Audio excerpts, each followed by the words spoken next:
For the best prices and service on Pokemon TCG singles and products, check out ccgcastle.com and use promo code Evolutionaries-5 for 5% off your next order. What's up, Pokemon fans? I'm Professor K for the Pokemon Evolutionaries, and we are here for another Deck Tech Thursday. We took our week off to open up a bunch of Ultra Prism, but now we are back with brand new decks with the Ultra Prism cards, and the very first one that's going to be profiled here on the channel, my very first attempt anyways at Ultra Prism, is going to be Lucario Garchomp. This is a deck that's pretty decently hyped considering how budget friendly it is, other than, you know, obviously Tapu Lele, and also the power that it can bring to the table with non-GX Pokemon attackers, and a lot of consistency as well, if the deck is played right and built right. I have a pretty good idea of how I want this deck built and what it looks like. We're going to see how it does, of course, obviously not tomorrow, but next Friday versus N's deck, whatever it is that he chooses to profile. But I have a good feeling about it. I feel like it's a good combination. It's a good deck. I'm not going to say it's a tier 1 deck, but I'm going to say maybe it's tier 2 or at least tier 2.5-ish, so to speak. But we're going to go ahead and take a look at this, the way that I have it built, and see how it does. So first and foremost, we're going to be looking at 3 copies of the Gibble. This is the rock hiding Gibble. Now, there's a reason for this. I know you're probably wondering, why don't you play the Ascension one? Truth be told, the main reason behind that is because this deck doesn't really need Ascension on Gibble that badly. More than anything, it's the 60 HP that really makes the difference. This one has 60 HP. The one with Ascension has 50 HP, which means a Buzzwole with a strong energy attached to it can knock it out. Now, this can still be knocked out by a Buzzwole with strong energy attached if there's a Regirock on the bench or a Fighting Fury Belt attached, but it's a little bit harder, and there's not quite as much of an issue. Not to mention, this Gibble has an ability called Rock Hiding. Rock Hiding says if this Pokemon has any fighting energy attached to it, it has free retreat. So that's pretty cool. No retreat cost at all. There is 3 of these. There is a 4th Gibble, but it's not this one. And it's not Ascension, which is interesting. But I can kind of see, I definitely see why that there's only 3 of these and one of this other Gibble, which you'll see here just momentarily. So 3 of these. Free retreat is good. 60 HP is good. It's really not that great to just use Ascension, because chances are your opponent is going to be able to knock out the Gabite on the next shot anyway. So it's really not worth running, in my opinion. Next up, we have 1 copy of the Gibble from Breakpoint.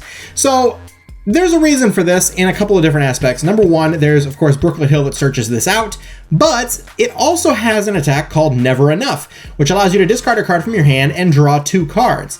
If you're in a pinch, you can get some extra draw support by attacking with this Gibble for the 1 fighting energy. If you go second and start with it or something like that, it's pretty good. And it's just not so bad, I guess. I don't know, but I like it. It's searchable and it has a decent attack for draw. Why not? So there's that. 3 Gibble of the Rock Hiding from Ultra Prism and 1 from Breakpoint. Next up, we got 2 copies of the Gabite from Ultra Prism as well. This one has Ascension though.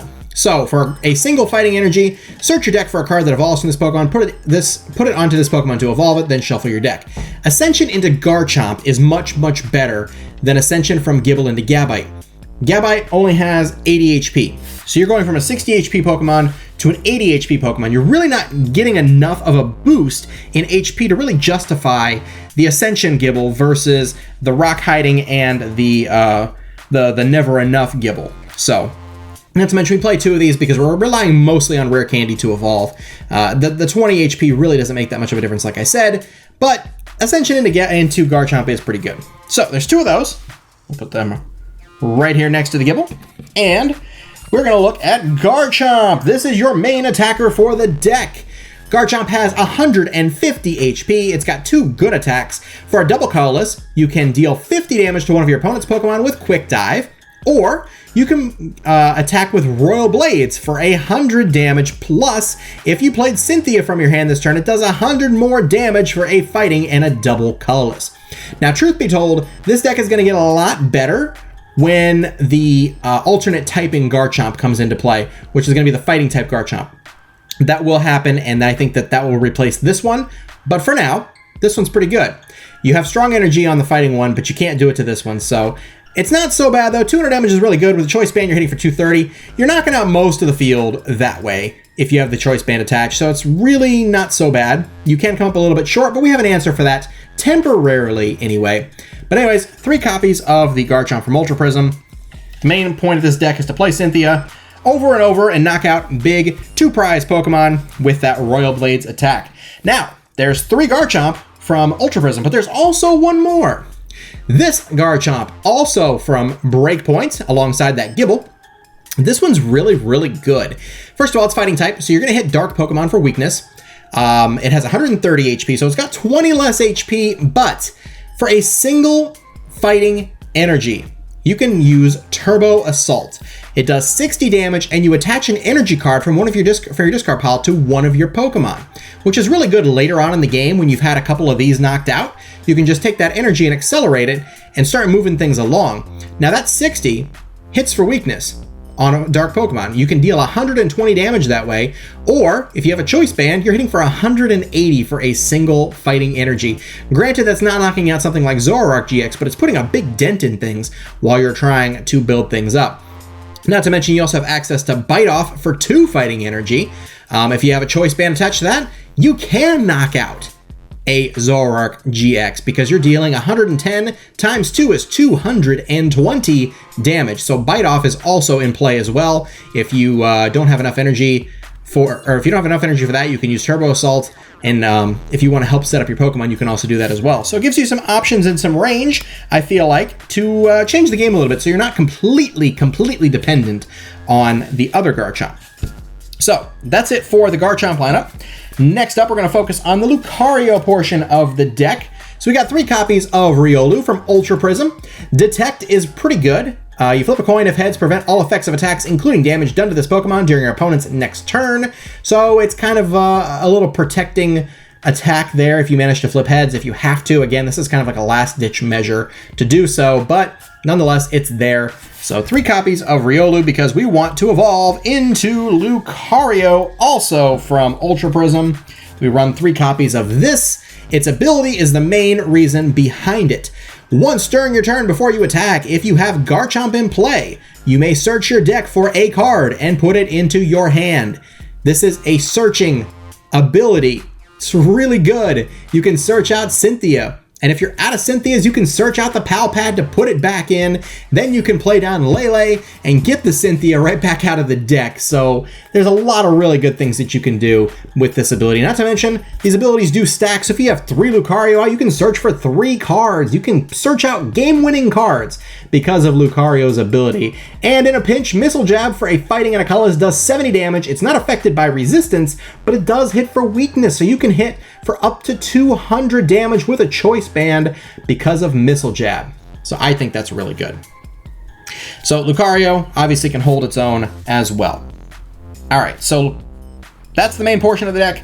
We have one little bit of a modifier here until we get that fighting typing to really be able to deal the damage that we want to deal with strong energy. We're going to come up 20 short of knocking out 250 HP Pokemon, 10 short of knocking out 240 HP Pokemon. So that's where Tapu Koko comes into play. Flying Flip for a double colorless energy, does 20 damage to everybody and sets everything up for a one-hit knockout with a choice banded Garchomp with Royal Blades if you played Cynthia during your turn.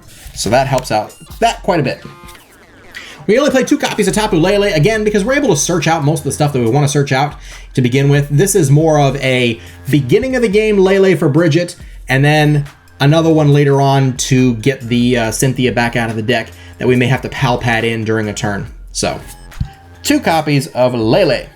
All right, now it's time to go on to the supporters, which are going to look a little funny to you, but this deck is very heavily Cynthia-based, so we have 4 copies of Cynthia. Shuffle your hand into your deck and draw 6 cards. Very, very, very good draw supporter. I don't care what N says. Cynthia is better, and he even admits it off camera, but for now, since it's on camera, he's never going to say it. So, nonetheless, Cynthia is just really, really good. It's very hard to pull these, by the way. Most booster boxes only have 1 to 3 of them. If you're really lucky, you might get 4 out of an entire booster box. So they're very hard to pull, which means good luck. You might be better off buying the singles or buying the theme deck that these things come in. So 4 copies of Cynthia. We have 2 copies of Bridget, because Bridget is really good. We want to get out Pokemon. We want to get out our Gibbles and our Riolus as fast as we possibly can. And in some instances, we may have to go for the Koko as well, depending on what we're up against. You may never use this Koko at all, and you may rely on it to win the game. So search your deck for 1 basic Pokemon EX or 3 basic Pokemon, except for Pokemon EX. Put them onto your bench, shuffle your deck afterward. Really, really good card. Who would have thought? Back when we saw this, we were like, that's not very good. And now it's in every single deck because evolutions are everything now. We also have 2 copies of Guzma. Switch your opponent's benched with their active and switch your active with one of your benched. Straight up, plain and simple. You know what Guzma does by now. Put up something that you want to knock out.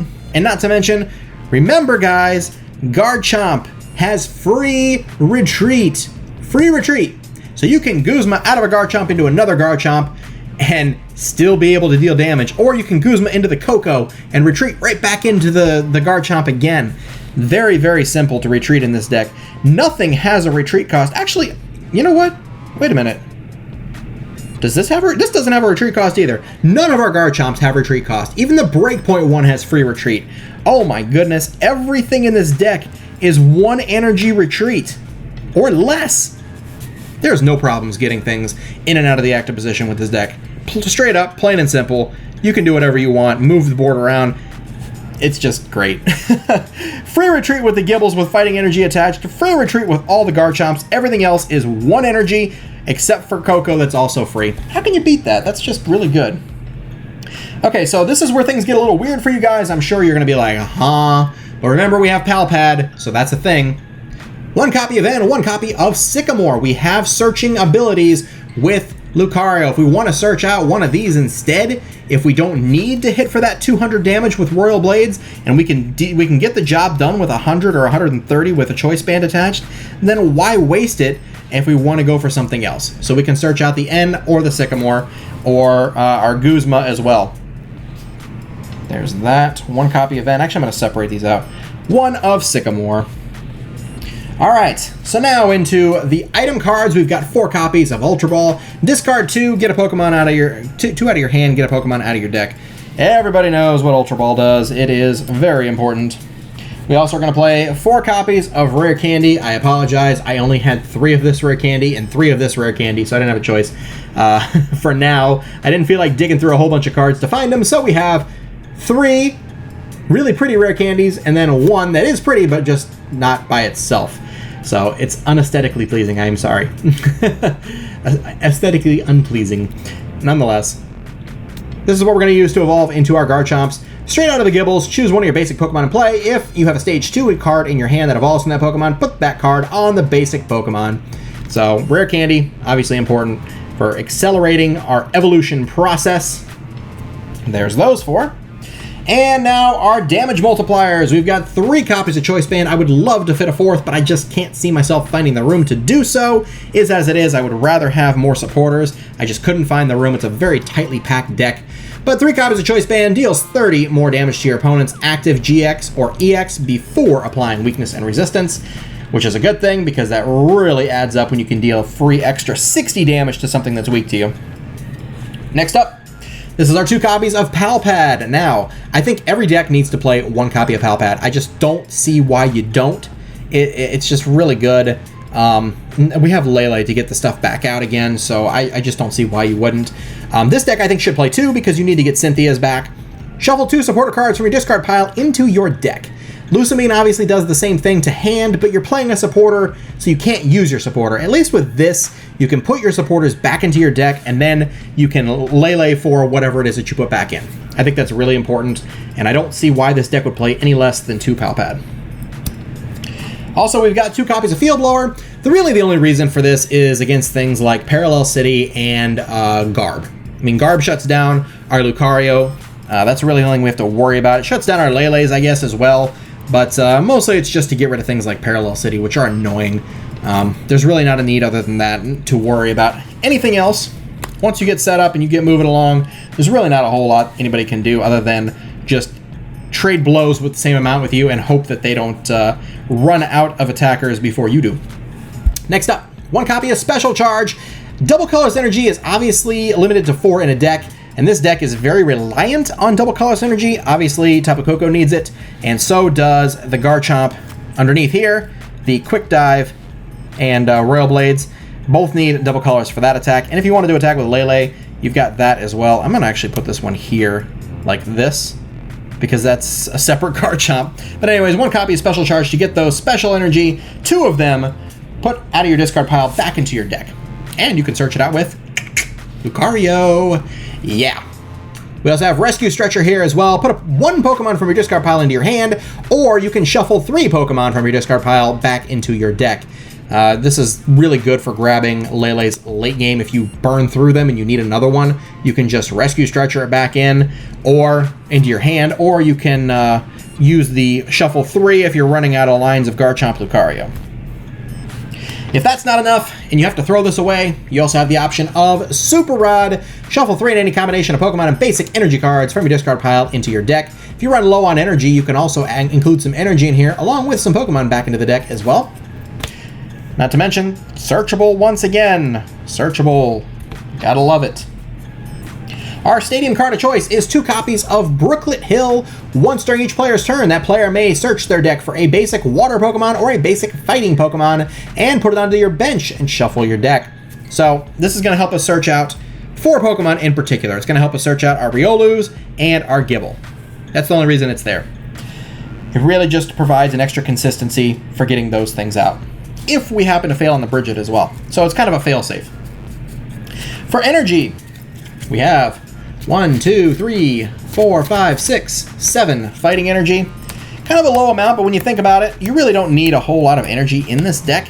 Every attack takes 1 fighting energy and something else, or nothing at all. I mean, look at this. Never Enough, 1 fighting energy. Ascension, 1 fighting energy. Turbo Assault, 1 fighting energy.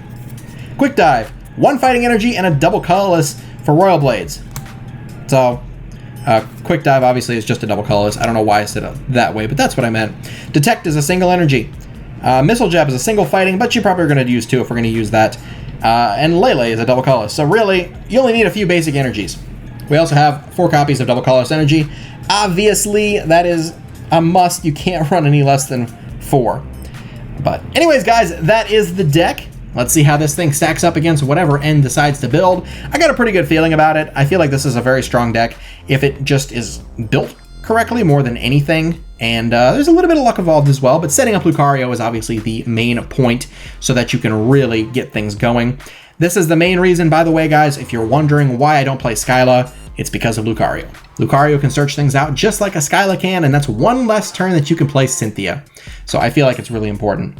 Anyways, guys, this is the deck. Do with it what you will. If you don't agree with something, change it and try it for your own. This is obviously not a finalized list by any means that I would say take to a tournament, but try it out for yourself. If you don't like a couple of cards, switch it out, make it your own. That's the point of these Deck Tech Thursdays, and we hope you guys do appreciate and enjoy them. If you do, please show your support by hitting that like button, comment down below, subscribe for more TCG content. Stay tuned next week for the next deck profile, which is going to be built by N, followed by Battle Frontier Friday the next day after that, which is going to be next Friday. So we hope you guys tune in for that and enjoy that as well. Thanks so much for watching, guys. We'll see you next time. I'm Professor K for the Pokemon Evolutionaries. Take care. See you later.